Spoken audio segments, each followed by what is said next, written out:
Oferecimento.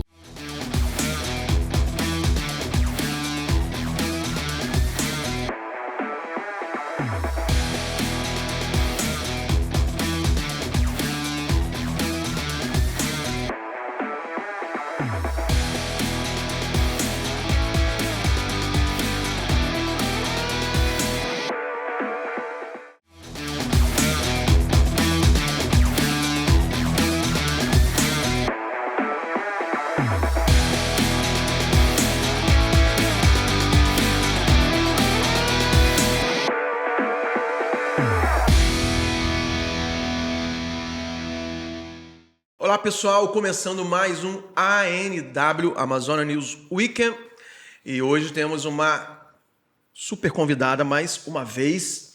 E o programa hoje, o tema é muito importante, um tema que nos entristece bastante, mas não deixa de ser importante a gente tratar justamente para a gente evitar. Exatamente. E estamos no mês de setembro, onde tem o período sazonal do Setembro Amarelo, que é o mês de combate ao suicídio.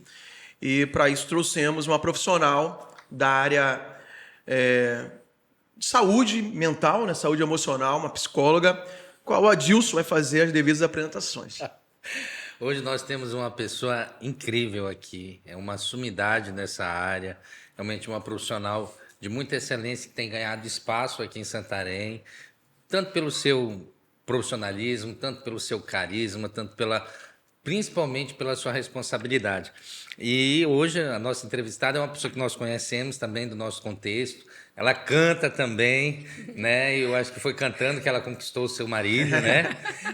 E ainda mais com o sotaque dela para a gente, que é muito, muito bonito, né? Nós estamos hoje aqui com a Rízia Fontes. Seja bem-vinda. Obrigada. Bom dia, gente. Bom dia, pessoal. É um privilégio estar aqui com vocês nesse programa tão abençoado e um programa tão falado também na cidade, que está bombando também esse programa. Parabéns pelo programa de vocês e que bom estar aqui para contribuir. O Adilson veio de amarelo, né? Por sugestão da produção da TV do programa.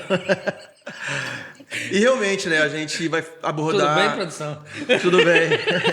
Sugestão, né? Foi só uma sugestão. Foi só uma sugestão. Mas a gente vai tentar abordar esse assunto, que é um assunto bem delicado, bem sensível, de forma respeitosa, mas que não seja um programa também triste, né? Mas de forma, como é que fala mesmo, a gente vai bem leve, né? A gente pode conversar sobre isso. Na verdade, de forma empática, né? Sim. Eu acho que empática e leve, sem criar um peso, né? E uma tristeza de quem está nos assistindo. Mas antes da gente entrar no assunto propriamente dito do Setembro Amarelo, vamos falar sobre a Rízia, né? A gente quer conhecer melhor a Rízia e a gente sempre tenta deixar à vontade o nosso convidado para falar um pouco da sua história, da sua origem. Como o Adilson já deu spoiler, o sotaque não vai deixar ela escondida aqui. Então, gente, eu sou paraibana. Eu sou nordestina. Na verdade, eu nasci na Paraíba, mas eu fui criada em Pernambuco. Passei quase toda a minha vida em Pernambuco. E me casei, eu tenho 2 filhos. Eu tenho um filho de 25 anos e uma filha de 20 anos, Ítalo e Áquisa. E meu marido veio para cá para trabalho. E a família tem que estar junto, né? Eu vim com meus filhos. E parabéns pela cidade, é uma cidade fantástica. Quem chega em Santarém se apaixona por Santarém. É uma cidade acolhedora. A nossa igreja é uma igreja muito acolhedora, uma igreja que nós amamos estar onde nós estamos, com os nossos pastores.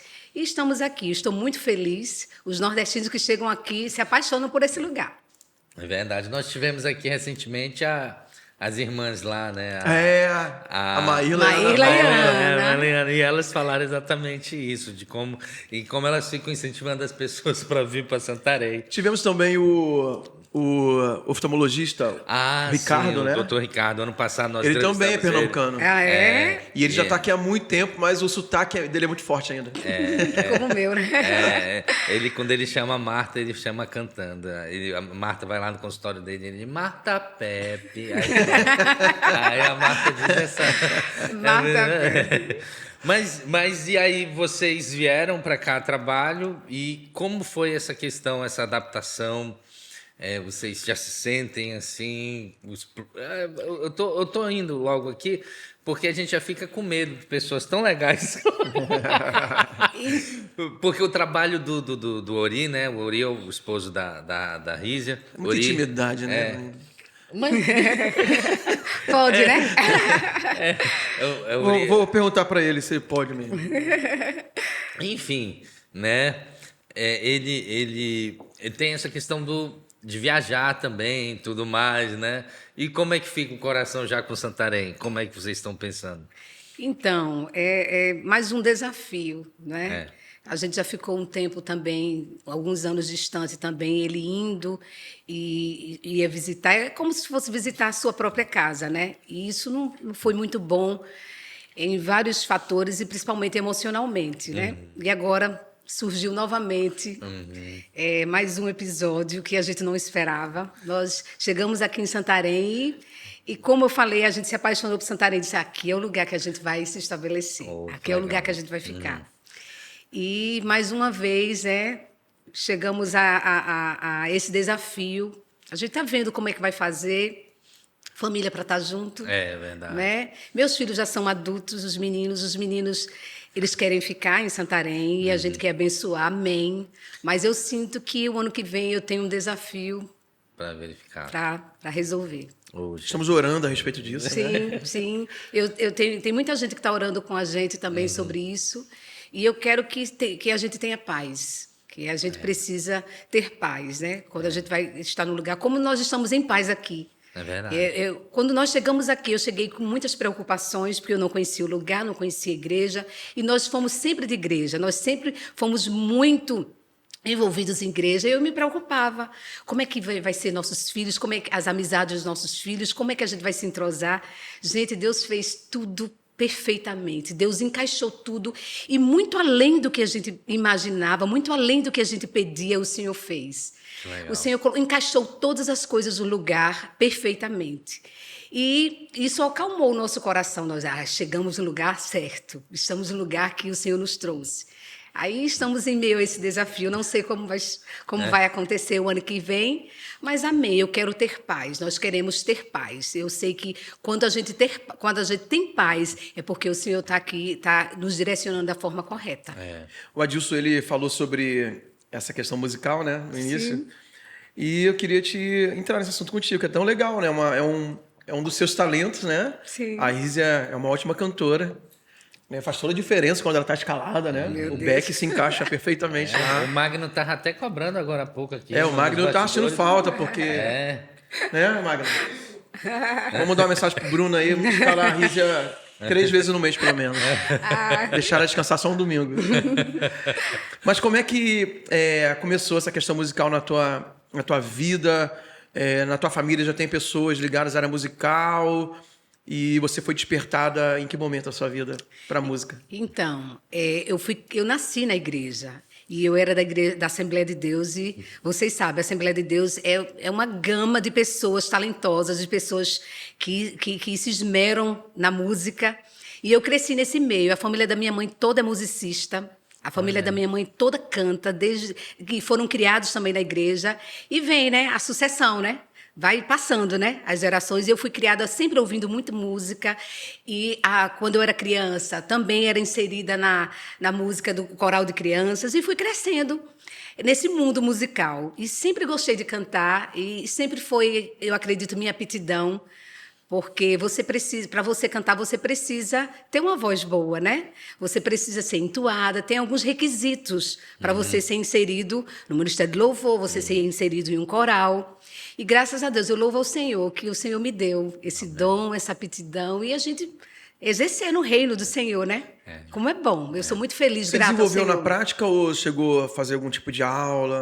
Então, tinha aula na época, na minha adolescência, eu fiz... De música ou de canto? De canto. De canto. Na época eu fiz aula de canto na minha adolescência e depois fui entrando em corais, em quartetos que a Assembleia de Deus tem, né? E quando você canta em quarteto, você adquire uma segurança, porque quarteto é só você e sua voz. Aquela aquela voz ali, né? O contralto, soprano, só depende de você, não tem mais ninguém para te cobrir. Não né? tem. Então, ou E você... se sair, acabou o quarteto. Isso, ou você tem segurança ou você não dá, né? E isso eu acredito que me ajudou muito. Tanto o coral como o quarteto me ajudou muito na minha fase adulta a exercer, né? Esse dom me ajudou. Legal demais. E tem o Ítalo, né? Que Sim, o Ítalo é músico também na igreja, sim, né? Ítalo é músico, Ítalo toca. Ítalo, para mim, eu sempre falo com alguém quando pergunta. Ítalo é um exemplo de um cara que ele, todos os dias, Ítalo toca. Todos os dias, Ítalo, quando chega, pega no violão. Ele toca violão e guitarra. E o primeiro instrumento dele foi violão. E todos os dias, quando o Ítalo chega, a primeira coisa que ele vai para o quarto tocar alguma coisa. Gente, é muito interessante. Quando já saem as músicas do louvor, Ítalo, a primeira coisa que pega logo para pegar, ele é muito centrado e ele gosta, ele faz porque ele gosta de tocar. A gente vê que ele gosta de fazer isso, ele gosta de tocar mesmo. Eu só vi o Ítalo tocando violão uma vez, que foi uma célula que era lá no prédio ainda. Sim. Quando a gente morava, ele toca né? muito bem violão. Ele toca muito bem violão. É. Você já viu ele tocando violão? Não. Ele toca muito Ele bem toca muito, violão. sabe ele tira dedilhar. as notas muito Isso. perfeitas do violão. Né? Ele tem uma pegada muito limpa Tem no violão, técnica, né? Isso. Sim. E ele gosta, a gente vê que Mas é um ele prazer. ele gosta mais de guitarra, né? É. Acho que por causa da A guitarra pegada, tem né? mais um... Tem. mais um status do que o violão. Tem. Mas as meninas olham mais pro guitarrista. Dizem, né? Dizem. Mas, enfim, eu sou muito grata ao Senhor pelo que Ele fez. E eu tenho certeza que Ele tem tanta coisa ainda para fazer, né? Para realizar. Achei que legal. E por outro lado, a Axa não trabalha tanto essa parte da música, mas ela tem a questão da escrita, né? Sim. Diz que é muito boa nessa área sim, também. ela né? é da área de comunicação. A Axa Isso. gosta muito de ler, vocês sabem. Sim. Ela é uma leitora nata. E para ela não tem problema nenhum. E tem que ter até um controle ali, um equilíbrio, porque senão se deixar, sai do equilíbrio, porque ela gosta muito. Mas ela está amadurecendo, né? Está com 20 anos agora. Eu creio que a partir de agora vai começando a amadurecer mais e mais e vai colocando as coisas no lugar. Mas ela é uma leitora top. Não, é muito legal isso. É porque a gente vê essa... Eu gosto muito do versículo quando Paulo, salvo o melhor juízo, foi o apóstolo Paulo, que ele fala da multiforme graça, né? Deus se manifesta. E isso, eu creio que é a forma que, por exemplo, você vê uma família como vocês, né? É uma família espetacular. Não tem Amém. como não se apaixonar pela família de vocês, não tem como ficar amigo. Você vê o Ori, aquela pessoa gentil, aquela pessoa atenciosa, aquela pessoa... Sabe? É um caba arretado, caba macho mesmo, assim, né? Refinado. Mas, assim, eu gosto muito do Ori, que ele é um cara que ele ouve muito você, ele tem uma conversa muito boa. Pode.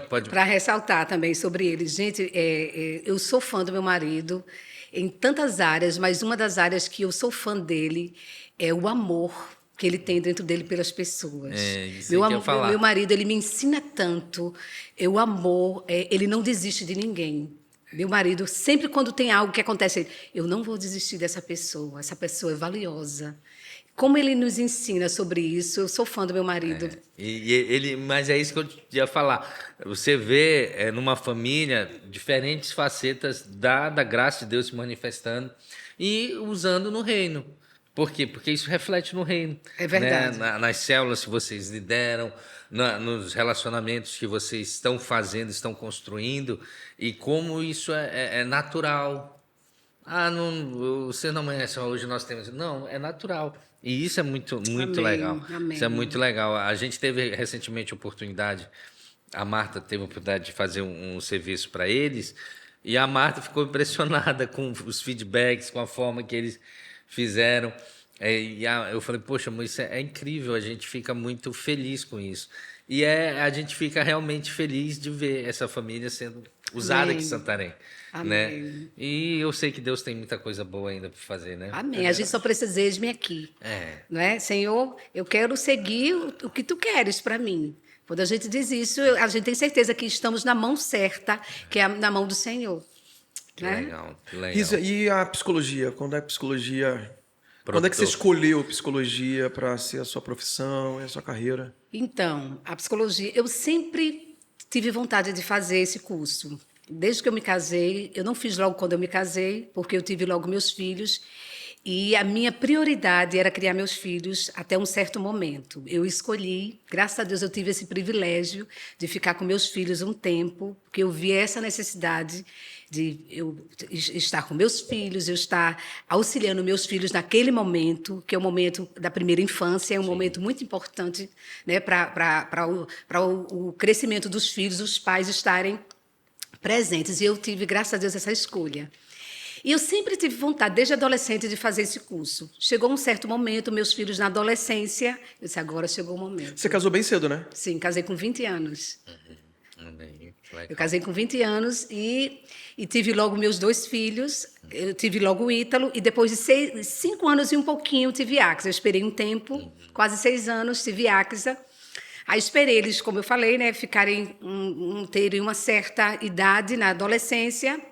E aí eu disse, agora chegou o momento de fazer o curso que eu sempre quis. Eu sempre me vi fazendo esse curso porque eu sempre gostei de auxiliar pessoas, eu sempre gostei de estar ali ouvindo pessoas, eu sempre gostei de estar acolhendo pessoas. E eu sabia que eu precisava fazer esse curso para exercer essa função. Aí chegou o momento de fazer. Eu sou apaixonada pelo que eu faço, eu sou apaixonada pela minha profissão e eu tenho certeza que é a profissão certa que eu escolhi. Olha que legal, que legal.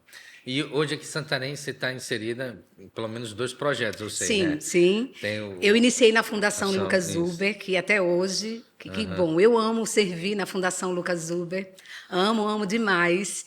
E eu também trabalho na Clínica Revigore, Ah, tá. também, que é uma clínica particular. Olha aí, ótimo. Legal demais. Assim, para a gente entender, a psicologia ela tem várias formas de abordar Sim, sim, os casos. Seria psicologia clínica, né? sim, E tem várias abordagens. tem várias. Explica pra gente como funciona um pouquinho, sei que é muito técnico, mas assim, de forma bem que o leigo consiga entender. E no teu caso, assim, qual foi a abordagem que você escolheu e essa abordagem como que funciona? Então, como você falou, são várias abordagens e cada profissional ele se adequa a uma abordagem. Não que a gente escolhe uma abordagem que não tem percepção e não trabalhe com algumas técnicas de outras abordagens. A gente faz isso também. Só que é preciso você escolher uma abordagem para você dar um segmento àquilo que você acredita, que você acha que seja melhor para o seu trabalho. E eu escolhi a abordagem fenomenológica porque eu percebi que eu me adequava mais com a abordagem humanista. Eu percebi que eu gostava, que a minha abordagem era mais com o que acontecia no hoje, no agora. Não que no momento da terapia você não vai para vários momentos de infância, até no ventre da barriga da mamãe, você vai para esse lado também. Só que a minha abordagem eu escolhi fenomenológica porque as minhas questões eu inicio mais pelo agora, pelo hoje. E vários profissionais escolhem outras abordagens, como eu falei, né? Aquilo que você quer seguir. Porque tem que ser muito pessoal isso. Isso é pessoal, as abordagens.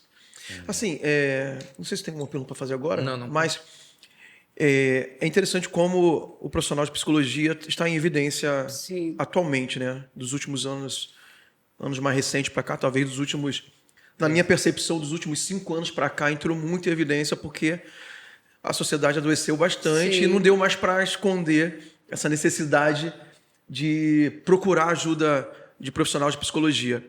Acho que antigamente tinha muito preconceito, Sim. muito tabu. Sim. Ah, não, eu não sou doido, né? Coisas que hoje não tem nada a ver, né? Mas eu queria assim saber de você talvez alguns mitos, algumas dúvidas que a gente tem ainda, porque quando a gente olha para trás, por exemplo, a minha infância foi nos anos 80, adolescência anos 90, e quando a gente compara hoje, que agora somos adultos, né, e lidamos agora com os filhos e amigos dos filhos e igreja com a com a geração atual.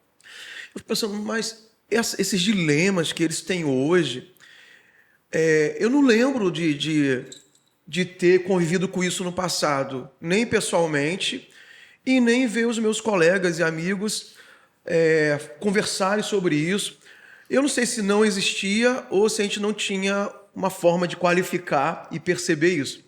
Por exemplo, a gente daqui a pouco vai aprofundar mais, mas esse fenômeno do suicídio e do assunto suicídio e do pensamento suicida, na minha infância, eu não lembro de eu ter pensado sobre isso, e eu não lembro de nenhum amigo, e a gente brincava muito na rua, tinha muito mais contato pessoal, né, com as crianças, com os colegas, do que as pessoas têm hoje, porque é muito virtual tudo, né, online. Mas não lembro de nenhum assunto desse. Olha que era uma pobreza terrível naquela época, porque Sim. o Brasil prosperou muito, por mais que haja muito pobre hoje, mas não se compara com os anos 80, né? Verdade. Eu morava na periferia, no subúrbio, as famílias destruídas. Eu tenho o meu melhor amigo, Márcio, o pai dele era alcoólatra, e tinha uma família detonada, morava num lugar ruim pra caramba. E outros amigos, mas a gente vivia assim meio que feliz, sabe? No meio daquele caos todo, vivia feliz. E o que aconteceu? Vocês têm algum estudo sobre isso, alguma explicação sobre isso? Então, muita coisa mudou, né? Dos anos para cá, muitas coisas mudaram. Acontecia, sim, suicídio naquela época. Eu sou da mesma época sua. Acontecia porque muitas vezes muitas pessoas não falavam. Existia muitos tabus, né, que eram pessoas que não conseguiam falar sobre isso. A diferença do hoje também, que hoje é muito falado, hoje é muito debatido sobre vários assuntos. Existia depressão e às vezes não se nomeava o nome que era depressão. Existia todos aqueles sintomas e não eram nomeados. Hoje cresceu, sim, muitos fatores. A tecnologia, a internet, várias coisas. A dinâmica familiar mudou. Então, vários fatores a gente pode dizer que contribuiu. Essa questão da automutilação existia, será? Existia, porque era silenciado. Muita gente não falava sobre isso. Como eu falei, houve um crescimento exacerbado. Houve, sim, só que existia já. Sim, uma pergunta assim, pessoal, não estou querendo te encurralar, não, mas porque isso me intriga muito. Na tua adolescência e infância, você tinha amigos e amigas que você soube que faziam essas coisas? Eu soube de um caso, na minha época de adolescente, só que a gente Era o quê? Automutilação? Sim, automutilação. A gente tinha medo de falar.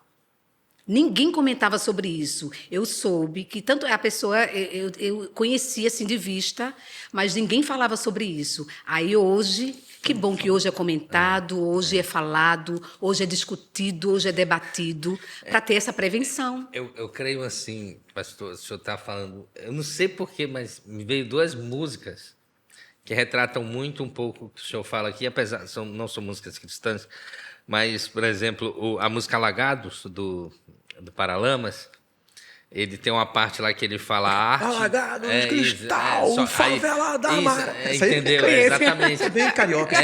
Exatamente, ela é bem carioca. Eu só conheço essa parte. Ele fala do contexto Eu também. exatamente das comunidades ali. Mas eu nem sei a letra, sem contexto, Não, só sei mas, essa parte. por exemplo, Alagados é uma comunidade, né? E aí ele pega uma... Favela da Maré também. Isso, exatamente, e pega... E Trent House, se eu não me engano, é da Jamaica. Ele fez esse contexto, exatamente, ele fez esse contexto... O que é da Jamaica? Trent House. Alagados, Trent... Tem essa eu parte. falei uma besteira aqui, que eu nem falei cristal. Tem alguma coisa aí que é Eu Trent pensei que era House, se eu não me engano. cristal, uma burrice. Eu posso estar enganado na palavra certa. Mas as três são... E aí, só que ele fala, a arte de viver da fé só não se sabe... A fé em quê? E bate exatamente nisso que o senhor falou. Não, a gente era feliz, pô. Ah, sim. A gente vivia, tipo assim, o contexto deles ali e o contexto social, década de 80, década de 90, as pessoas estavam passando... Aí que entra. Hoje a gente consegue enxergar a fé daquilo que nós temos, mas na sua época, talvez, aquela questão da criança, do adolescente vendo ali, o pai alcoólatra, não, mas tá tudo bem que a gente tá aqui, a gente tá unido, a gente tá... acho que é isso, né? Ele fala isso, por quê? Porque... E também não havia tempo para vocês se preocuparem com... tem que trabalhar, tem que... com aquilo que o senhor falou. Essas questões que nós vemos hoje, principalmente na geração desses questionamentos, a gente não tinha tempo. Porque a gente tinha que pensar... Quando a gente não estava brincando, a gente tinha que pensar ou estudar ou no que a gente ia ser. O que eu vou ser quando crescer, né? E aí entra também a questão, por exemplo, isso que a senhora falou, toda vez me espanta essa música, não sei se você já prestou atenção nisso, mas quando a gente está falando desse contexto de coisas que são abafadas, que as pessoas não Qual conversam. é a outra música? Falou duas. Exatamente, eu vou entrar. A música Camila, Nenhum de Nós, é violência doméstica. É uma denúncia de violência doméstica, entendeu? E aí, só que eles falaram depois, eles disseram, não, era uma moça que nós conhecíamos, e só que ninguém podia, a gente não conseguia fazer, a gente fez a música para denunciar. E aí você fica assim, pô, mas a música, se for ouvir a música, é um terror. Hoje a gente pega e diz, meu Deus, a Camila sofria pra caramba. Entendeu? E é isso. E você falando sobre isso, eu lembro, eu passei uns anos da minha vida, meu pai era alcoólatra. E meu pai, depois de muitos anos, ele conseguiu vencer, mas não era fácil. Então, a minha época de adolescente, a maior parte da minha adolescência, meu pai era alcoólatra. Isso eu tinha vergonha, eu não comentava com ninguém. Todos nós éramos 6. Eu sou a filha única de mulher, a última. São 5 homens, minha mãe teve 6 filhos. Então, eu tenho 5 irmãos à minha frente, eu a única mulher. E eu lembro que eu tinha vergonha de comentar. Quando eu via o pai de alguma coleguinha minha que era alcoólatra, eu não mencionava que o meu pai era. Então, eu também, meus irmãos também não comentavam. Então, tinha isso, a gente tinha vergonha de comentar, a gente sofria calado, a gente não falava nada. O sofrimento era ali, entre nós, entre a família. E por outro lado, tipo, na escola da Débora, recentemente, a minha filha veio falar, pai, olha, a fulana tá triste porque ó, o pai dela se divorciaram e tal. A Débora, 10 anos, falando comigo, com uma coleguinha também, tratando dessa situação. Então, tipo, são assuntos que hoje elas conversam entre... Vamos pegar aqui, pré-adolescentes, crianças, eles vão tratar. E eu acho que é aí que entra realmente a importância hoje da comunicação. Sim. E principalmente de entender essa comunicação, né? Por quê? Porque essa comunicação vai... eu acho que eu vi até hoje, eu acho que foi hoje de manhã, eu vi no jornal... em um jornal de outro canal de comunicação, que eles estavam fazendo, foram até as escolas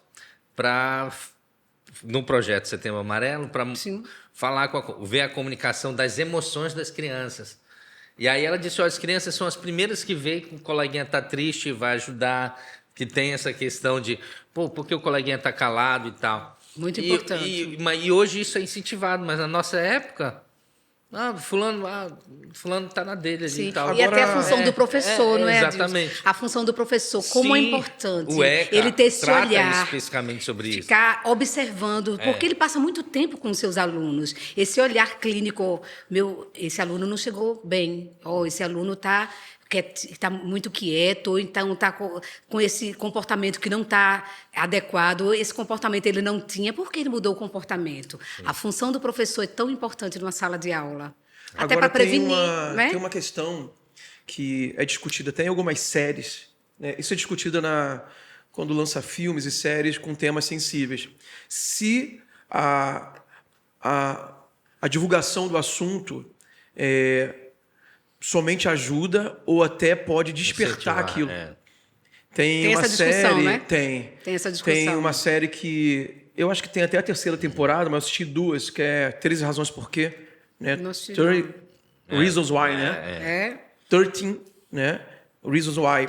E assim, é uma série muito chocante, porque passa numa escola americana com adolescentes e aí as 13 razões são tipos de bullying que acontece. Bullying não. Bullying escolas. também. Aí fala sobre assédio sexual, sobre bullying, sobre abuso de drogas, razões que podem levar um adolescente ao suicídio. E o tema é esse. É muito sensível a série, assim. É muito forte. E a gente fez, eu e a Regiane fizemos questão de assistir na época que lançou, porque lá em Macapá a gente está trabalhando com os jovens e tendo muito caso de adolescentes se automutilando e sendo suicidas, pensamento suicida, e a gente tinha que entender Sim. a mentalidade dessa geração, que não é a nossa, né? E eu queria ouvir tua opinião sobre isso. O que você acha? Eu acho que é importante falar sobre, mas você acha que tem esse lado que, se a gente falar muito, pode despertar? Então... Qual a tua opinião? Eu queria ver a tua opinião. Talvez não seja algo fechado. Eu acredito que tenha que falar. Porque, muitas vezes, como eu falei, esse mal silencioso, você não adquire alguns comportamentos que você se fecha, você se isola, você não consegue falar com ninguém. E, através dessa comunicação, através dessa prevenção, de tanto falar, vem um alerta, às vezes, de um pai, alerta, às vezes, de algum familiar. Às vezes, o pai nem percebe, mas de tanto estar debatendo, tanto discutindo os comportamentos que podem vir a acontecer, vem um avô que percebe algo diferente, um tio, até um vizinho ou algum amigo, alguém do ambiente de igreja, alguém que está na igreja, por exemplo, que cuida de adolescente. Poxa, eu percebo que aquele adolescente não está legal. Então, na minha opinião, é muito importante debater sobre esses temas. Quanto mais, eu acredito que seja mais importante para ter essa prevenção. Legal. Vamos para o nosso break? Vamos pro E a gente break, já volta emplacando mais nesse assunto, aprofundando. Sim. Então, nós vamos agora para o nosso break comercial e Davi vai soltar aí o vídeo de merchandising dos nossos parceiros. Conheça agora as empresas parceiras do programa ANW. Massa Mix Panificadora, a melhor variedade de pães da cidade, além de bolos, pizzas, lanches e almoço. Energia Studio, treinamento físico e musculação com personal trainer. Os seus melhores resultados estão na Energia. Glauber Marinho, nutrição clínica, esportiva e estética. Salvador Esportes, onde você encontra seu look casual e esportivo para se vestir bem e treinar usando as melhores marcas. Empório Semente do Bem, suplementos, produtos naturais e a granéis de altíssima qualidade. E o melhor provedor de internet da cidade, Move. Entre nesse movimento. Estamos de volta com o nosso programa NW. Nós estamos aqui entrevistando a Rízia Fontes, né, psicóloga, e hoje nós estamos tratando aqui, em alusão ao mês, né, a campanha Setembro Amarelo. Nós estamos aqui entrevistando. Já tivemos no primeiro bloco um papo muito legal sobre sua origem, família. E agora nós estamos tratando de assuntos mais relacionados com essa questão da psicologia. E já vou pegar logo o gancho e já te fazer uma pergunta. Por exemplo, nós entrevistamos aqui o Glauber, né? O Glauber, que não é o Marinho, é o PM. O PM, agora eu esqueci o sobrenome do Glauber. Perdão, Glauber. Eu também. Mas aí o Glauber ele trabalha muito sobre essa questão do combate às drogas, né? E aí ele falou muito sobre essa questão dos pais, que às vezes ele faz a palestra e logo depois termina, os pais vêm, sargento, eu quero falar com o senhor, sargento e tal. Porque você falou que as pessoas começam a enxergar sintomas, né? Sinalizar. Exatamente, sinalizações de problemas que os filhos estão.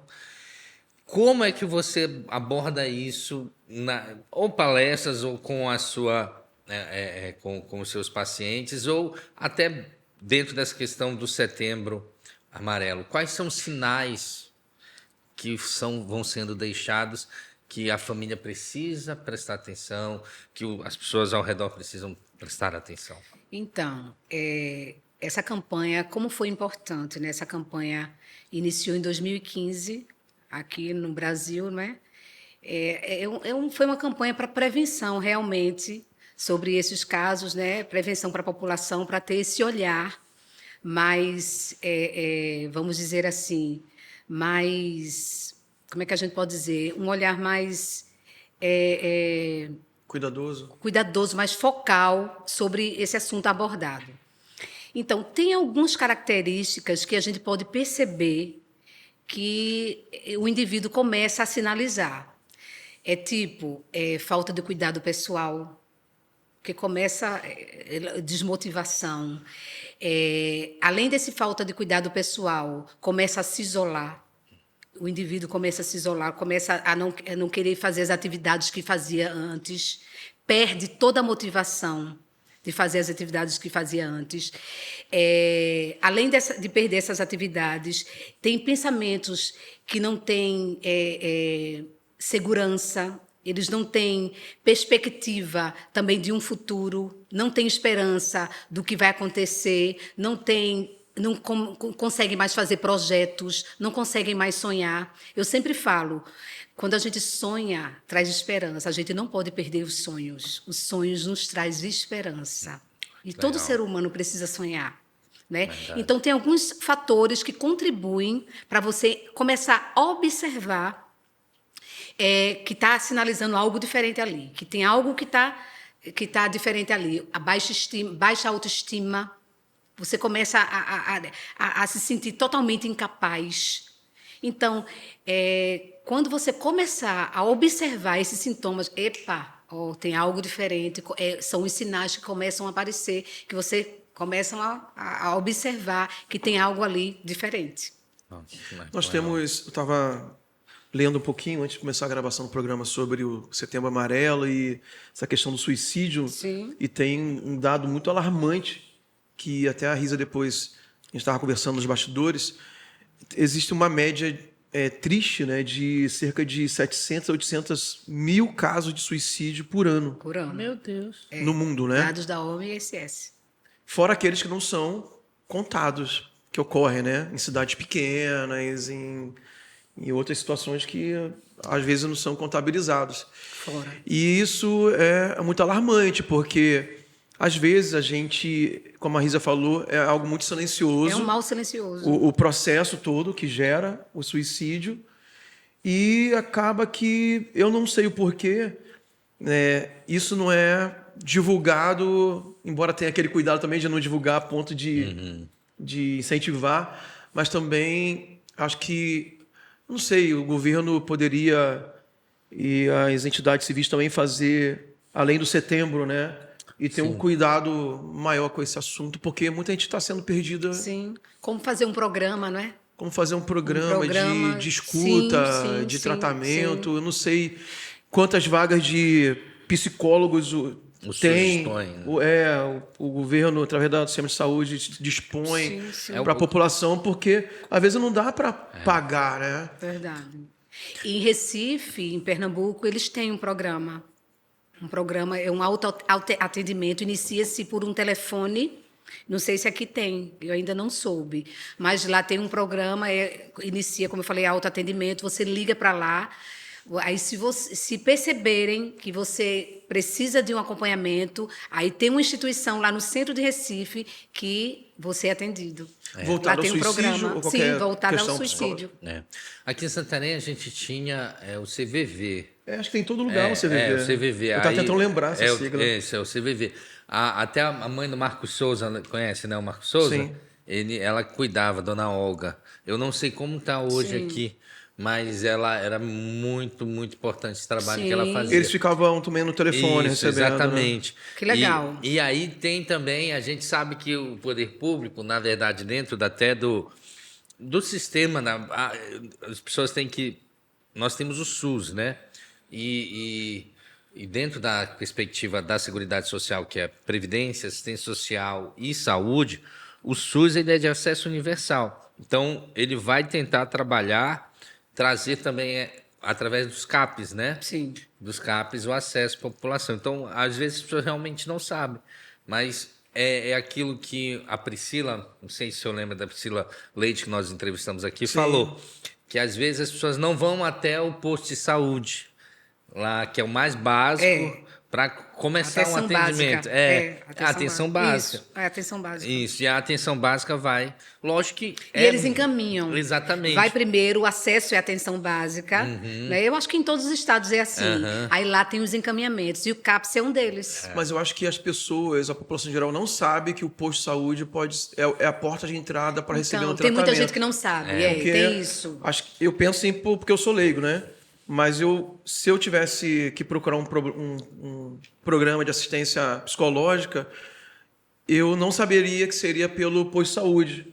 Porque eu penso que posto de saúde é mais questão física e aquela emergência não Por isso emocional. que é importante divulgar. Divulgar esse serviço, né? E que tem, né? E que o SUS oferece. Sim, então. o SUS oferece. O SUS oferece. E é muito importante também hoje. E eu acho que uma das grandes importâncias, como nós temos falado aí, a gente até estava conversando, que o nosso ano é todo colorido, né? A gente começa, né? Daqui a pouco vem Outubro Rosa, né? Novembro Azul, né? E aí, mas aí por que eu estou mencionando isso? É porque essas campanhas elas ajudam realmente as pessoas terem essa consciência e a importância disso. Por quê? Porque um dos grandes dificuldades da pessoa é essa questão do acesso inicial. Sim, é verdade. Acesso inicial, cara. Até, tipo, eu sou servidor. E aí, lá na UFOP, eu tinha um determinado direito e eu não sabia como acessá-lo. E eu, meu Deus, tal. Aí eu fui lá no setor de qualidade de vida. Não, você faz isso aqui, isso aqui, isso aqui.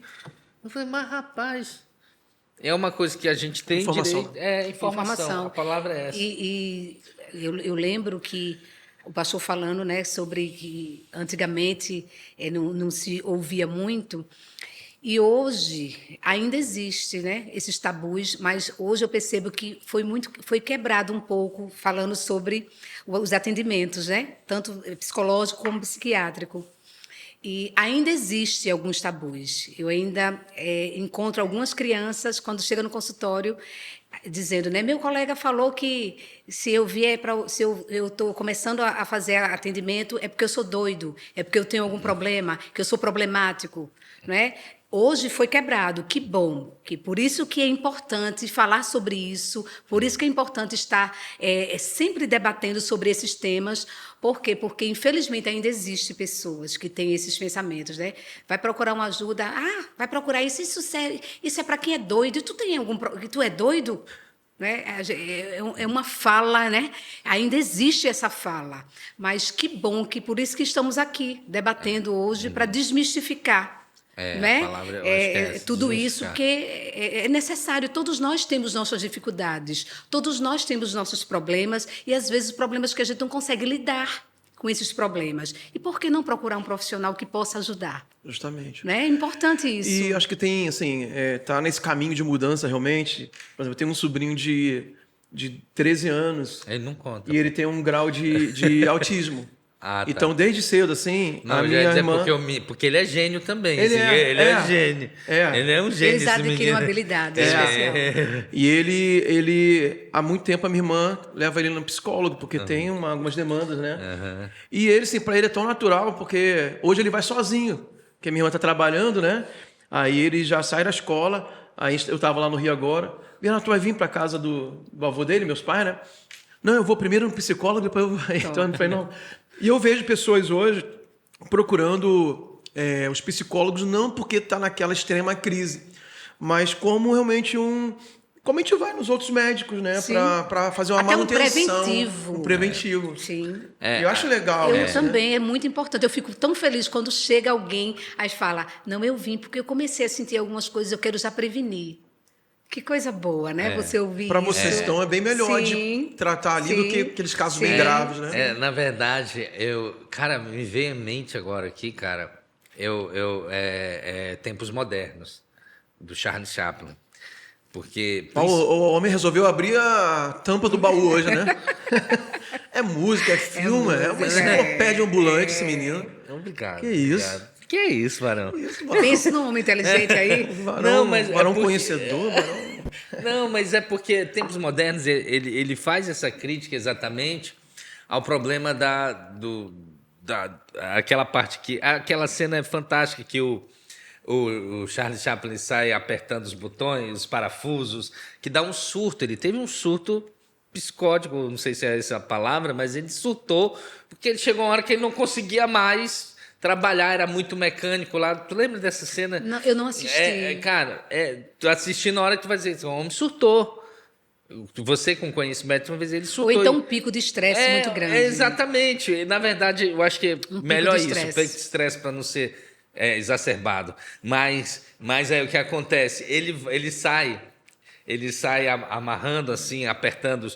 Por quê? Porque ele estava sendo submetido a um estresse muito grande no trabalho, por causa exatamente a crítica dos tempos modernos, né? Era exatamente o cuidado que não havia com com Era o a Revolução profissional. Industrial, Na verdade, era pós-revolução, início década de É da era início do industrial, século né? XXI, É da era isso industrial. isso. Mas o contexto exatamente hoje é esse. As pessoas esquecem, né? Esquecem. Que tem vida, que tem. A gente falou isso aqui, eu falei para eles, cara, eu fiz um negócio com a minha filha no feriado que, cara, eu amei, cara. E é uma coisa simples, que bastava, eu tinha como fazer, eu só precisava fazer. Eu falei para ele, eu tô com a bicicleta agora.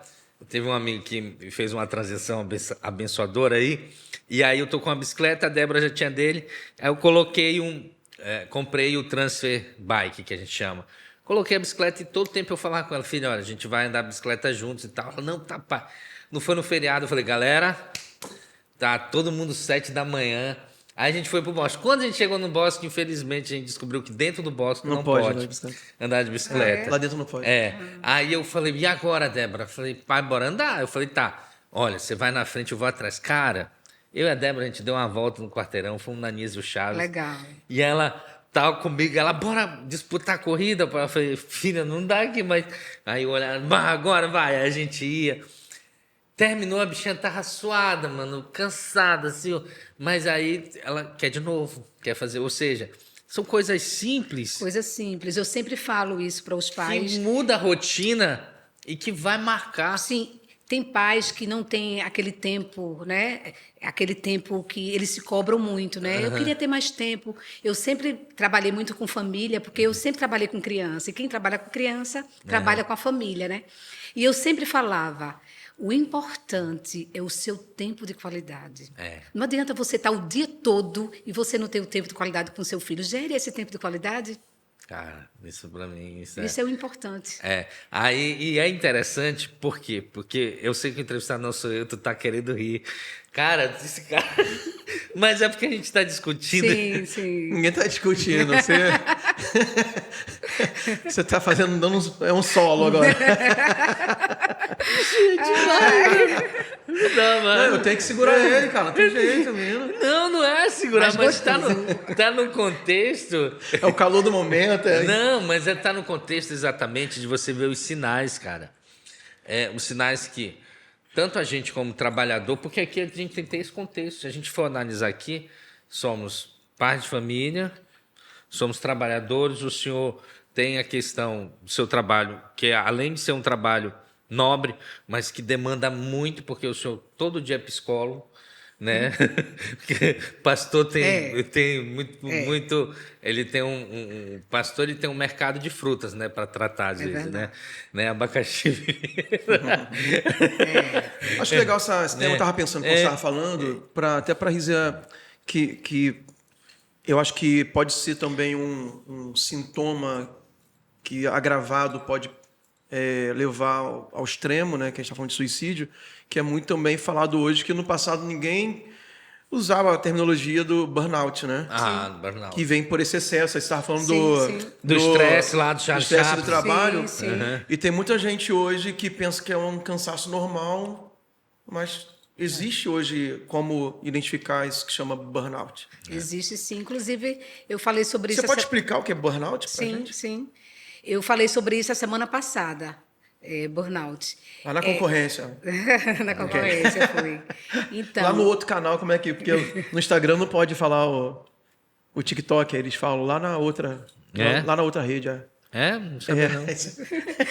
Então, é um cansaço, né? Físico e mental. O TikTok é aquele negocinho que a gente come? Tô brincando. É um cansaço. Burnout é um cansaço físico e mental que é adquirido naquele ambiente de corporações, devido a vários fatores, né? Às vezes é falta de de sensibilidade do chefe, às vezes é falta de uma palavra de incentivo. E isso é tão sério, porque isso você vai. Aquele funcionário ali naquele ambiente de trabalho vai passando os dias, vai cada vez mais aumentando esse estresse, aumentando o estresse mental.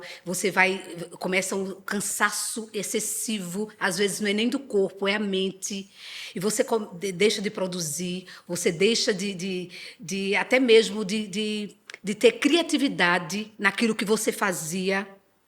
É um cansaço muito grande, mental mesmo, que você começa. E você vai passando o tempo e você vai nem percebendo.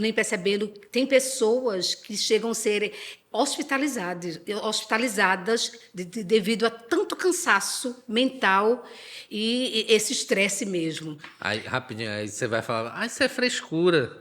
Lembra? Então. Tem muita linguagem. Não, isso aí é frescura. Mas o que, assim, o que é importante a gente até, a Risa poder até seguir no raciocínio dela, falar até que, assim, como é que consegue separar o cansaço normal do trabalho? Porque todo trabalho vai ter um nível de estresse e de exigência e cansaço físico, emocional. Todo ele. Porque tem um desgaste de energia no trabalho. É inerente. Mas qual é o momento que passa a ser um burnout, algo realmente patológico? Assim? Então, é o que eu falei. Quando você começa a deixar de fazer, de ter aquela qualidade de trabalho ali que você exercia, aí você começa a sinalizar. Porque você começa a qualidade de sono baixa, você começa a ter insônia, você não consegue mais se alimentar da forma que você se alimentava, O fato de não se desligar também, tipo assim, do trabalho, ter aquele pensamento obsessivo. Um dos fatores também. Eu já tive uma fase na minha vida que foi tão estressante na época do Exército. Foram 2 anos. Que eu no dia anterior já sofria pensando que eu tinha que voltar para lá. Então, eu tenho... Mas eu nem senti, naquela hora eu não ouvia falar em burnout. O Exército realmente não tinha frescura. Sim. Eu tenho um exemplo em casa. Meu marido Ori teve. Burnout. A gente acompanha um pouquinho. Ori teve. O pastor, nosso discipulador, ele acompanhou. Eu comecei logo a ver pelos sintomas. Ele começou a perder a qualidade de sono, ele não dormia bem mesmo. A alimentação dele começou a mudar, ele começou a não ter mais fome. Não queria mais o cuscuz. Ele se acordava, não queria mais o cuscuz. Esse nordestino... Pelo amor de Deus, se o queria cara recusar o cuscuz... Desconfie.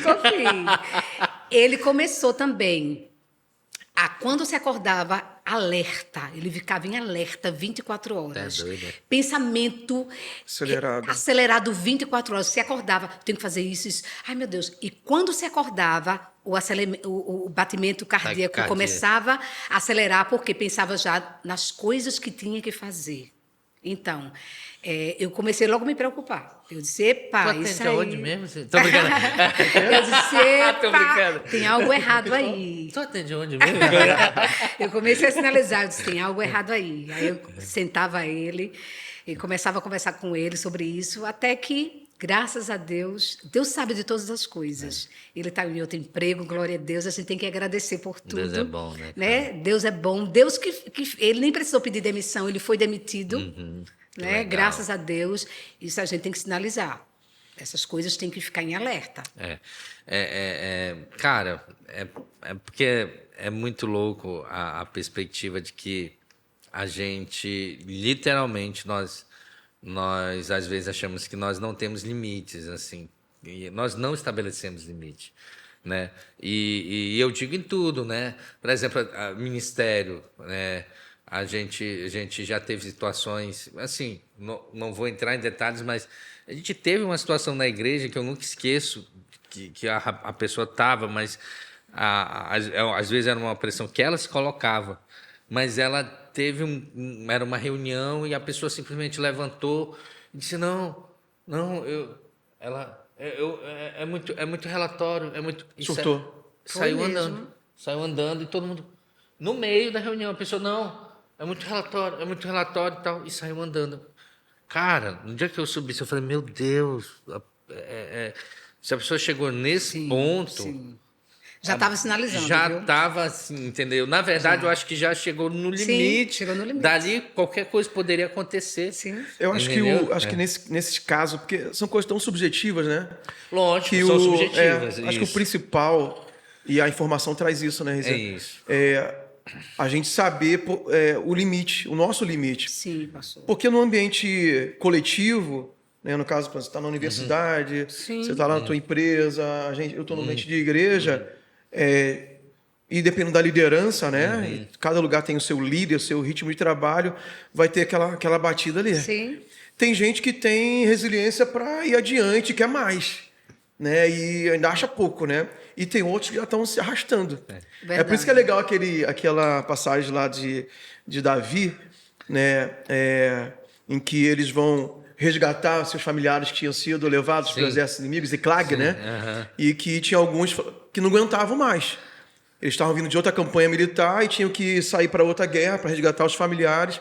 E alguns falaram assim, não, a gente não aguenta, a gente está estafado. E Davi era um líder com sensibilidade. Não, então vocês ficam guardando das bagagens. Quem está bem? Ah, eu estou bem. Então bora. Então vamos. Pronto. Alguns ficam guardando a bagagem, outros vão para a guerra. Mas é importante a pessoa saber o seu limite, né? Sim, E aquilo que o senhor uma vez me falou também, pastor, é que se a pessoa não estabelecer o limite, a pessoa que está colocando sobre ela alguma pressão, ela vai chegar e vai dizer, tu aguenta? Então Toma mais. Toma mais. Né? É isso Então, mesmo. toma mais. E assim vai, Sim, entendeu? É sim. muito interessante isso. E sobre o caso, sobre o suicídio, aí vem uma pergunta a ser feita, né? A gente está falando sobre isso, vários temas aqui, né? Que bom que a gente aborda vários temas. E o tema principal, a gente está falando sobre o suicídio, né? Como ajudar, né? Como ajudar essa pessoa. E muitas vezes tem os mitos, né? Não sei se a gente já ouviu vários mitos sobre isso. Quem fala que vai se matar nunca comete, não. Quem fala não faz. Isso é um mito, não é? Isso é um dos mitos aí, que isso é muito perigoso. E outro mito, somente pessoas com transtorno mental é que cometem suicídio. Não, é outro mito. Como ajudar, né? Às vezes, quando a gente sabe de alguém ou algum familiar sabe, isso é safadeza. Quem não já ouviu isso, né? Isso é safadeza. Não, você precisa ouvir. Deixa a pessoa falar. É uma forma de você ajudar. Escute. Não dê o seu pré-julgamento. Né? Por que você vai julgar? Você precisa ouvir. Acolha. Você não sabe o sofrimento que essa pessoa está sentindo. Você não sabe as questões, as dúvidas, as indagações, o sofrimento psicológico, psíquico que essa pessoa está passando nesse momento. Você não sabe. Não julgue. Acolha essa pessoa, escute. Se preciso, leve essa pessoa com você para uma ajuda especializada. Vá com essa pessoa. Às vezes a pessoa não consegue sozinha. Quantos casos a gente já ouviu sobre isso? A pessoa não tem forças para ir, tem vergonha, porque já contou a alguém. Ajude. Vá com alguém. Se preciso, a primeira consulta, entre com essa pessoa no consultório psiquiátrico ou psicológico. Ofereça o seu apoio a essa pessoa. É muito importante essa ajuda nesse momento. Essa pessoa não vai querer ser criticada, receber críticas. Nesse momento não há momento para críticas, há momento para receber ajuda, receber esse auxílio, receber esse apoio nesse momento. É muito importante isso. Yes, baby. Teria muito mais coisa, né, para a gente conversar aqui, para aprofundar. Gente. Mas eu creio que foram deixadas muitas informações, muitas pérolas. E tem muito que a gente pode fazer os cortes aí para... com certeza. Né, muitas falas importantes da Rizia. E, Rizia, obrigado por ter vindo. Eu tenho certeza que quem assistir esse programa já vai poder ter mais esclarecimentos. Esperança, né? Tem aquela frase do início que foi fera, né? Mano. Quem sonha... Sim. Não perde a esperança. A gente precisa sonhar sempre. Quer deixar uma última mensagem? Talvez você esteja cheio de coisa aí no teu caderno. Vamos finalizar com uma mensagem direta. Olha para essa câmera aqui. Vamos lá. E fale para o nosso povo. Então, foi o que eu estava falando ali. Ofereça seu suporte a alguém que nesse momento está passando por algum sofrimento psicológico, alguma ideação suicida, algum transtorno de ansiedade que muitas vezes a sociedade, né, começa a colocar nomes de frescura e etc. por aí. Ofereça o seu suporte, não julgue. Esse momento não é um momento de julgamento, é um momento de apoio, é um momento de você estender a sua mão, oferecer ajuda, aquele suporte que aquela pessoa naquele momento está precisando. Ok? Ok, então estamos finalizando mais um ANW. Hoje o programa dedicado à campanha do Setembro Amarelo, que é o combate ao suicídio. Então, se você não conseguiu assistir o programa todo, quero encorajar você estar no nosso YouTube, se inscrever no canal, compartilhar esse vídeo, curtir, comentar. E você pode repetir quantas vezes quiser. Verdade. Né, todo o programa ou parte dele, para que quanto mais informado você tiver, além da autoproteção, você também pode ajudar outras pessoas, assim como a Risa acabou de fazer esse apelo aqui, né? Ouve as pessoas, não ache que é banal. Uma vida vale mais do que o mundo inteiro, né? Isso. E a gente precisa proteger as pessoas que nós amamos e aquelas que estão ao nosso lado. Adilson, obrigado.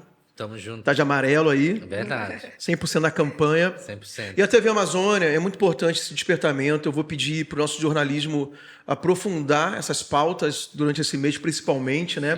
Sim. Vou até pedir para a Cris e todo o nosso departamento de jornalismo ver essa questão do caminho, né, do sistema de saúde pública para a gente divulgar isso, né? Que pode ir no posto de saúde, numa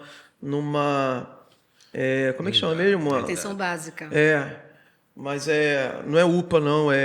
Os postos de saúde agora são chamados de UBS. UBS, Unidade Básica de Saúde, né? E procurar, você pode sim receber ajuda.